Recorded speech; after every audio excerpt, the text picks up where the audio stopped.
before the second quarter of 26, there will be a rate increase at Paramount Plus. It's as sure as the sunrise. I'm very excited to talk to our next guest. Who would have thought? Who would have thought some 5 years ago? Who would have thought some 25 years ago that this man would be on my program? Because there was once a time where we were sworn enemies, or at least I insinuated that he was a sworn enemy of mine. I don't think the feeling was mutual, at least that's what I'd like to tell myself.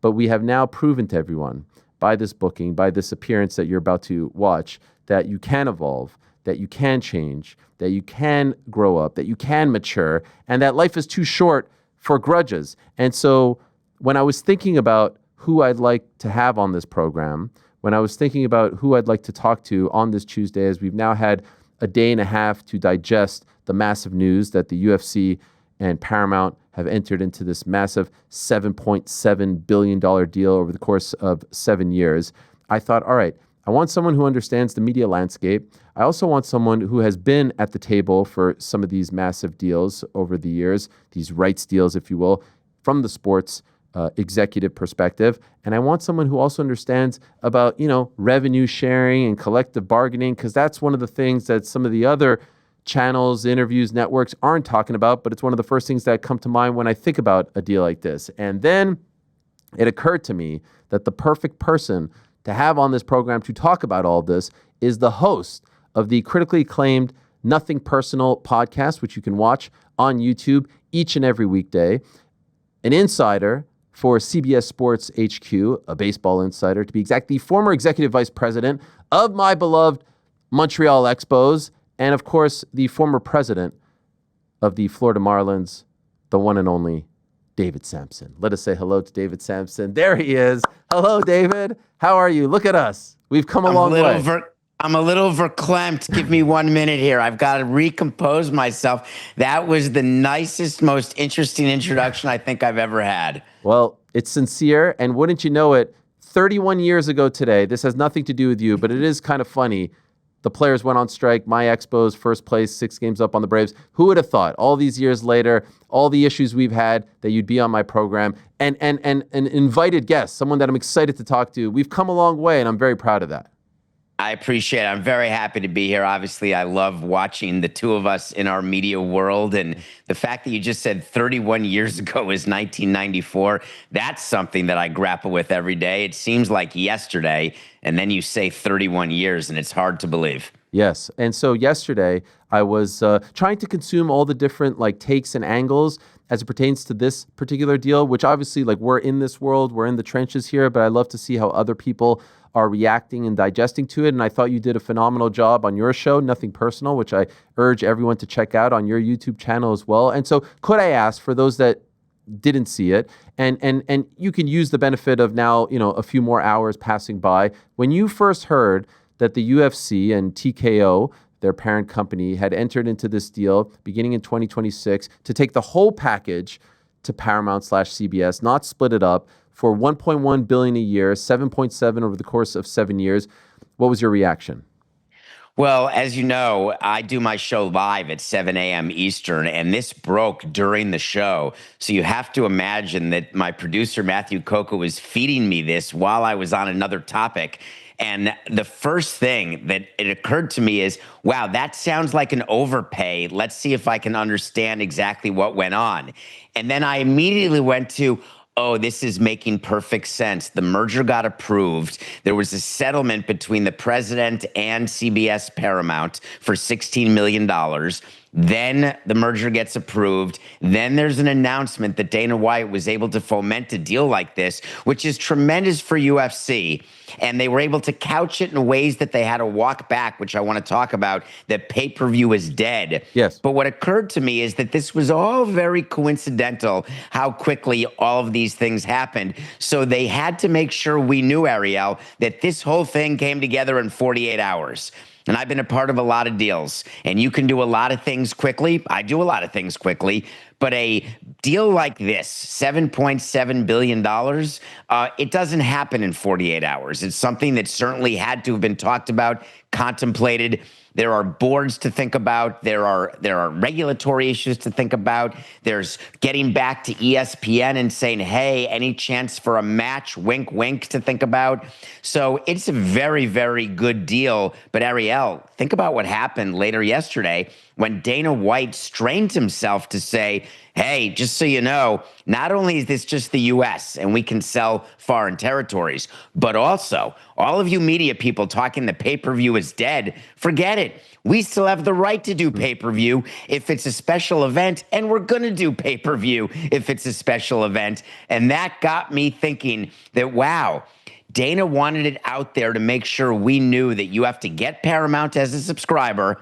You're going to get UFC matches, but you're also going to have to pay when it comes to what I would consider to be the marquee events, but they called it, quote unquote, special events. Okay, so much to unpack there. And I think it's really interesting that you bring up this 48-hour thing that Ari Emanuel mentioned on CNBC, because yes, it did kind of occur to me. I've never been at the table for one of these mega deals, but I was like, golly, they said the 30 fight nights, so they have 43 events a year. The 30 fight nights they were talking to Paramount Plus about, but the 13 pay-per-views they were shopping elsewhere. But then once this Skydance Paramount merger came through, they said, hey, let's go for the whole shebang, so to speak. And so you're saying you don't buy that, right? We saw pictures of David Ellison, the 42-year-old head honcho now of this whole media conglomerate, sitting cage side next to Donald Trump, next to Ari Emanuel, next to Dana White back in April in Miami. You're saying that all of this is hogwash? And why even say that then? Why even couch it as a 48-hour thing if that's not the truth? Because I think what they're trying to do is have separation from the lawsuit settlement, separation from the approval that came after the settlement. They're just trying to see if they can get separation, but it leaked everywhere into the announcement where there was talk about what the White House event will be, how that could be on big CBS. And they tried to make sure that we knew that the reason this deal makes sense is we have access to the big channel CBS. But wait a minute, Disney has a big channel. It's called ABC. So if you're looking for that sort of exposure, did you try back with ESPN to see if ABC would get involved the way they do with football and other properties?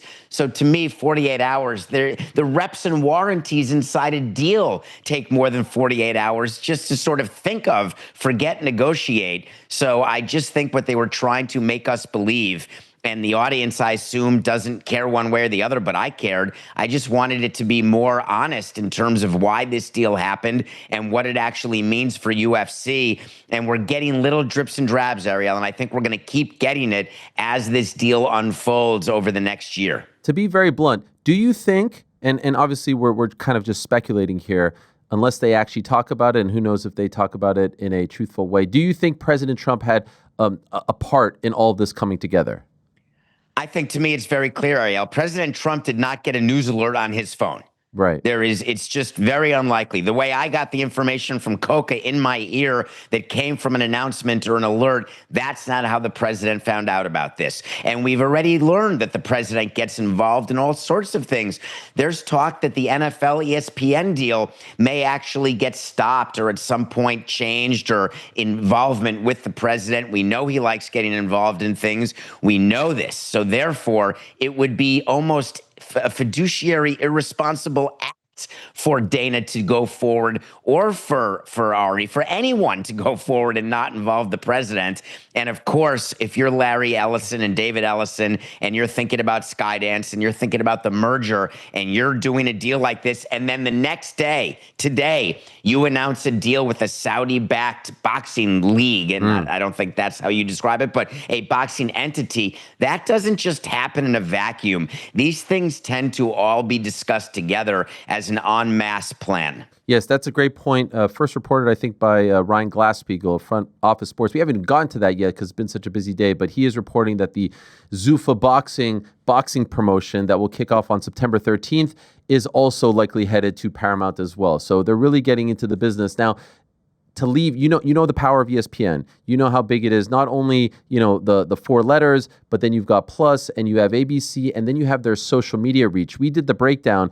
All of ESPN's social media, when you include their X, their Instagram, their YouTube, their TikTok, all of that equals to about 300 million subscribers / followers. All of CBS/CBS Sports/Paramount Pluses is about 32 million. So it's a massive, massive difference. Are you surprised? Numbers aside, but just from an optics standpoint, because my theory is Dana White is an optics guy. He wanted to be with the big dogs. He wanted to be with the cool kids. He wanted to be with Netflix, the big red N, and ESPN. I think that was his dream scenario. Are you surprised they went from all of that to Paramount Plus/CBS, which, let's be honest, may not be as hip, cool, and as young as ESPN? That's why you pay a premium.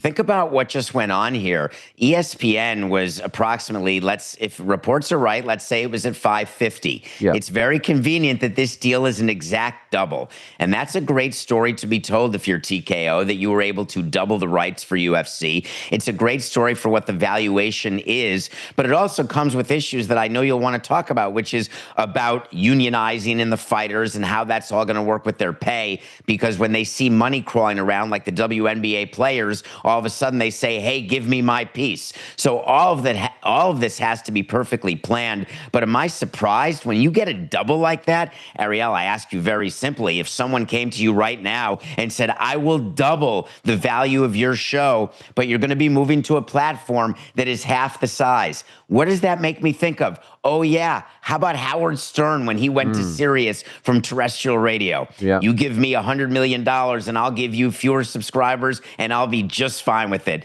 So I don't think it even came up in Dana's mind, the fact that it's 300 million to 30 million, as you said. I don't think that was a factor. Okay, yeah, that's a tremendous point. And so can we talk about that component, which I'm fascinated by, which I don't think enough people are talking about?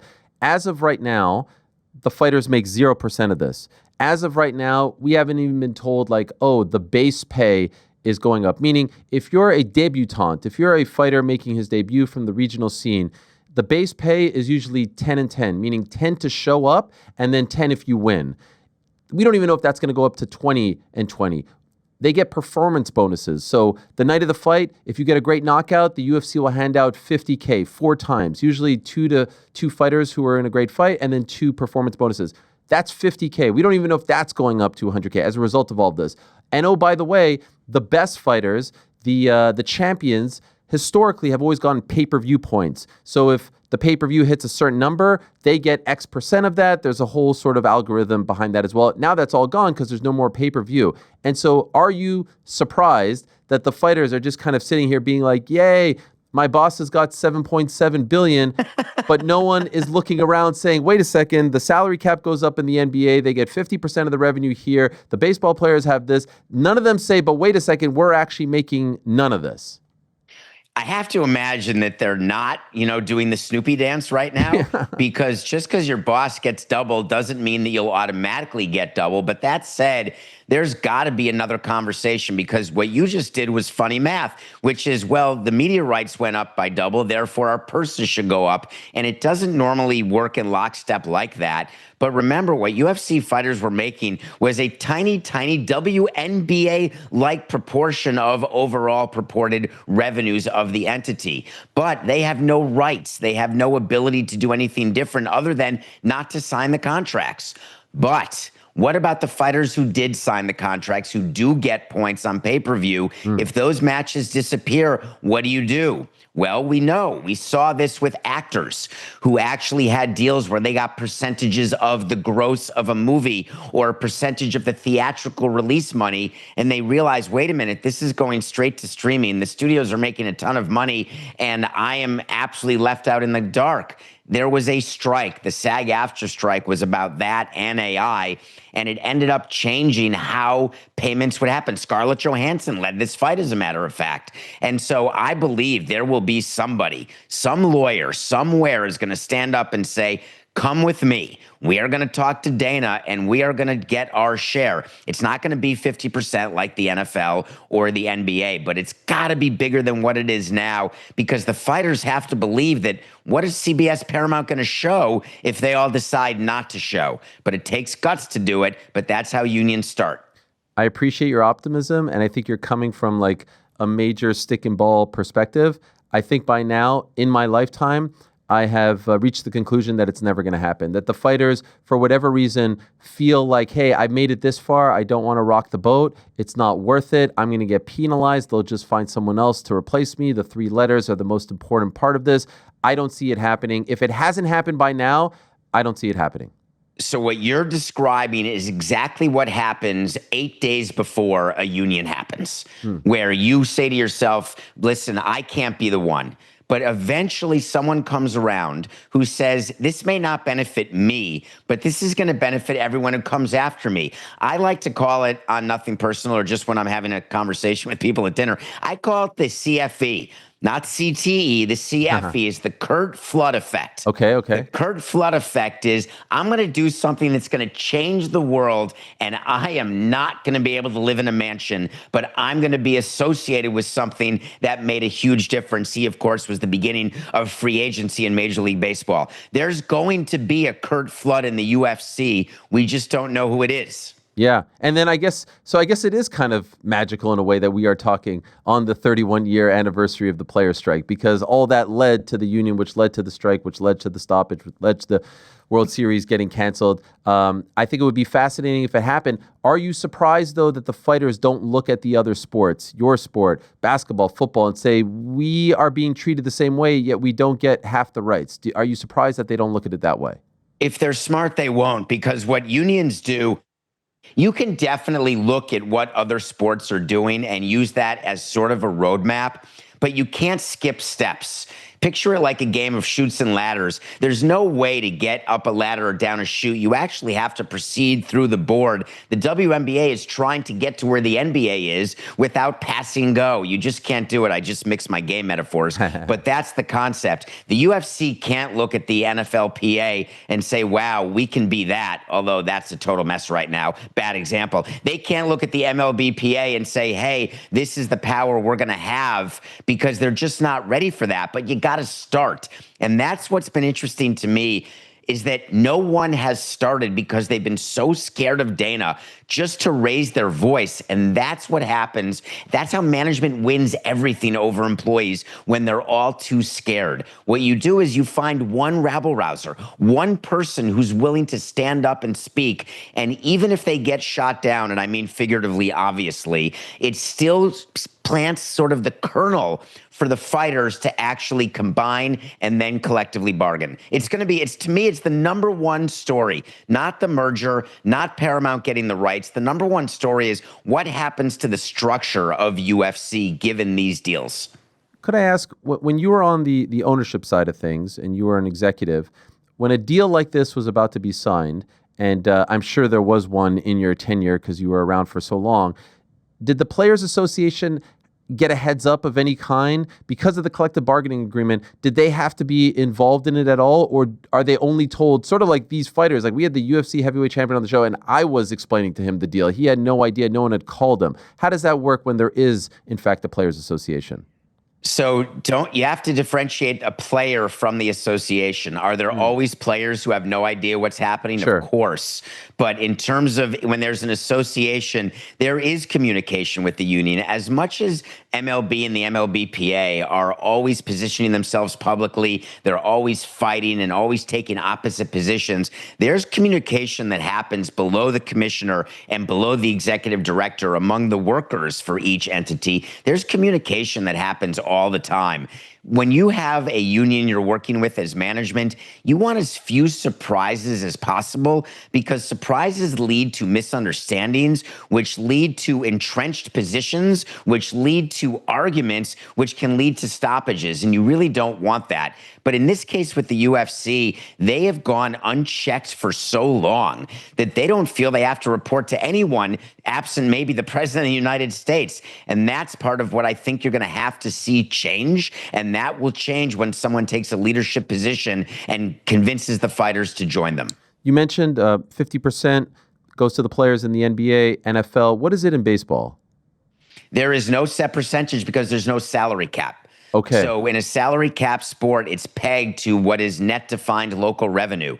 And so what teams do is they fight and fight not to have things count as revenue, because then that would go to the players 50 cents on the dollar. In baseball, I was taught by Bud Selig day one. If your payroll is above 50% of your revenue, you're losing money and you're going to have a problem. And as an industry, that's where we were in the early 2000s. And so keeping your payroll below 50% is a goal that teams have, but it is not in any way codified in the collective bargaining agreement. Right now, the king obviously is the National Football League. We did some quick math here, 100 billion over the course of 11 years, but split up over many different partners, right? Fox, CBS, NBC, ESPN, Amazon, Netflix, etc. NBA then, which is commencing this year, 76 billion over 11 years. MLB has the 12 billion with Fox, ESPN coming to an end, Turner as well, but then the 595 with Apple. Olympics, 7.7 billion over 10 years. College is 8.8 billion over 8 years, and there's the UFC, 7.7 over 7 years, beginning next year. NASCAR in that vicinity, but they're more than PGA, NHL, MLS. Are you surprised that they reached that number? Are you surprised that they're now essentially in that top 5 category as far as U.S. rights are concerned? Yeah, it was a perfect storm for me. I did not see it. I did not see Dana hitting a double. I just did not. And I know that ESPN was involved, but there's no way ESPN responsibly was even close to a $1.1 billion per year offer. That's number one, just for US. Streamers, US versus international, it's a big deal with the big red N that you talked about. But that's why I believe there was more happening here. There was a reason that David Ellison needed to get to that number. There was a reason that Dana White was able to get to that number. And it just seems too coincidental, all the timing, because it seems such a huge, huge difference. It's like when Alex Rodriguez signed with the Texas Rangers. His number was so much higher than anyone else that we always said, this is very bizarre. What went on here? And that's how I felt when this UFC deal got leaked into my ear yesterday morning. It's a fascinating thing to dissect, and especially for us fans, it's very interesting because they've killed pay-per-view. You talked about that awkward dance yesterday where they said it's dead, and then Dana said, well, by the end of the day, no, it's not really dead. And I think part of the reason why he said that was because he still has 5 more pay-per-views to sell this year, and you don't want to spit in the face of your current partner, who by all accounts has been very good to them, ESPN, and you can maybe send that messaging out in 2026. Are you surprised that they pulled the plug on pay-per-view eventually come 2026? That has always been a part of who the UFC is. Dating back to UFC 1 1993, they have been essentially the last sort of leader as far as pay-per-view is concerned. 13 a year, WWE's out of that game, boxing essentially out of that game. They were the last ones left, and while people were touting the numbers dwindling, a large part of that was not because the fan base was dwindling, it was because of piracy. And so there was still money to be earned there. Are you surprised they ultimately said no mas on pay-per-view?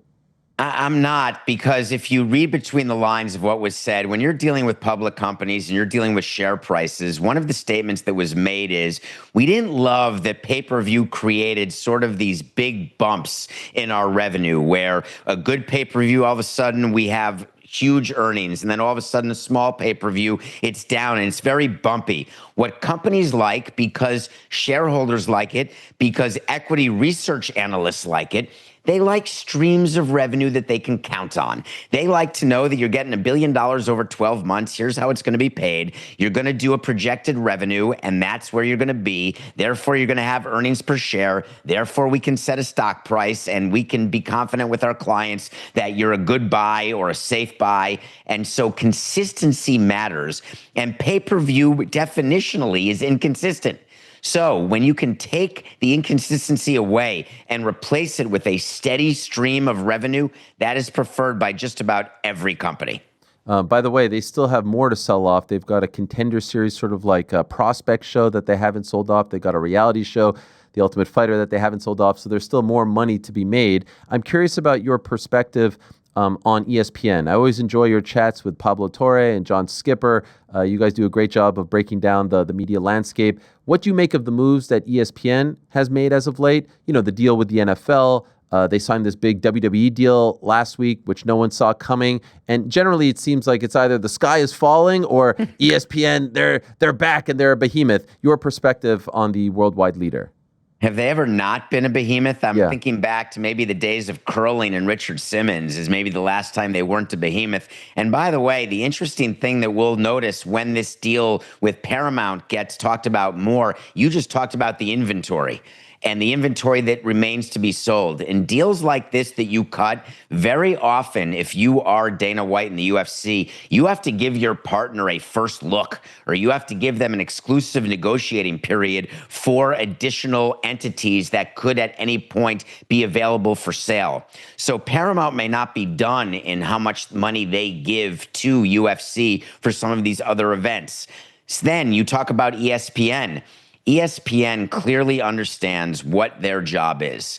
Their job comes in sports rights, and that is their bread and butter. And they know that when it comes to sports rights, you said the daddy is the NFL. NFL is the daddy, the grandfather, the great-grandfather. The NFL is everything. And what ESPN is doing is pretty much tripling down with NFL and college football, smartly so because it takes up so many hours. Just today or yesterday, Pablo Torre was on a show about all of the podcasters, he said, who left ESPN and now are doing very well on their own. What if ESPN had just kept them? And to me, it reminded me of saying, boy, if I just hadn't traded that player, if I just had signed that free agent and not gotten that one wrong, boy, we'd be a World Series winning team now, and saying it while I'm winning 90 games. ESPN is not exactly a schlepper, having lost the podcasters. They focused on their core business, and the core business for them is live rights. And you lose you get WWE, you lose UFC, you get F1, you lose F1, you get more NFL. It's a constant dance and shuffle. And Ariel, that's been going on for more than 31 years. Right. There's just more people at the dance right now. I recognize this is an impossible question to answer, but I'll still ask it anyway. Let's say we get to 2032, God willing, we're all alive and well, doing things like this, having great lives. What do you think David Ellison will say about this? How do you think this ages? Do you think this will work out well for Paramount/CBS? So John Skipper has a famous line that he says about long-term media rights deals. He said, they always work out for the holder of the rights, not the entity that sold the rights, because so often you're doing it in order to lock in a revenue stream. And that's why Paramount or ESPN or Disney or anybody wants to go as long-term as possible, because you're getting cost certainty, and then you can sell against that cost certainty and recoup as much of the investment as you can. So generally these long-term deals, it's opposite of pitchers where it works out for the pitcher and not the team. These tend to work out for the team and not the pitcher, and the team in this case would be Paramount. So I actually view this as will work out very well for Ellison and Paramount, and the UFC will use this and realize, come 5 years from now, that they may have the ability to take all the rights together, including what they didn't give to Paramount, and see if they can't get higher. But again, for today, if you're asking me, it's a fantastic victory for both Paramount and UFC. And they are currently touting the fact that, hey, as of right now, $7.99, you get the basic package, $12.99, you get the Sans ad package. What do you think? For these kinds of dollars, do you think those the subscription prices go up come next year? I'll bet you $1, Mortimer, that before the second quarter of 26, there will be a rate increase at Paramount Plus. It's as sure as the sunrise, and that is so for everyone out there expecting to have the same pricing and keep getting more and more content. It doesn't work that way. Someone's got to pay for it. The shareholders sure as heck don't want to do it. So who is it? It's customers. You will see an increase, Ariel. Do you think it's a dramatic one?